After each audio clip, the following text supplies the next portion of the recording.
ఇంట్లోకి ఎలా వస్తుంది? నేను ఉతుకుతున్నాను, అందరూ బాత్రూమ్ వాడతారు. శుభ్రంగా ఉంటున్నాయా? ఎవరు క్లీన్ చేస్తున్నారు? నేను చేస్తున్నాను. పళ్ళల్లో అందరూ తినేసి ప్లేట్లు పడేసి వెళ్ళిపోతారు. మొత్తం కడిగి నేను నీట్గా పెడుతున్నాను. వంట చేస్తున్నాను, బట్టలు ఉతుకుతున్నాను, గిన్నెలు దోముతున్నాను, ఇల్లు శుభ్రంగా ఉంచుతున్నాను. అయినా ఎవరు నీళ్లు ఎక్కడి నుంచి కేకలేసినా నేనే నీళ్లు తెచ్చి ఇవ్వాలి. మీకేం తక్కువ చేసినా? పక్కింట్లో ఉండేవారు అందరూ ఆడవాళ్లు టీవీ సీరియల్ చూస్తున్నారు. పిల్లలు చదువుకోవాలని చెప్పి కేబుల్ కనెక్షన్ కూడా పీకేశావు. నాకు టీవీ కూడా లేదు. మీరందరూ ఇంటికి ఎప్పుడు వస్తారని కూర్చుని ఎదురు చూస్తుంటాను. మీకంతా అర్థం కాదు. ఏం మాట్లాడుకో.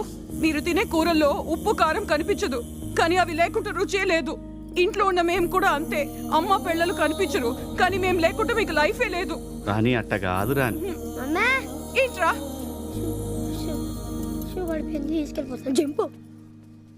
రాని అది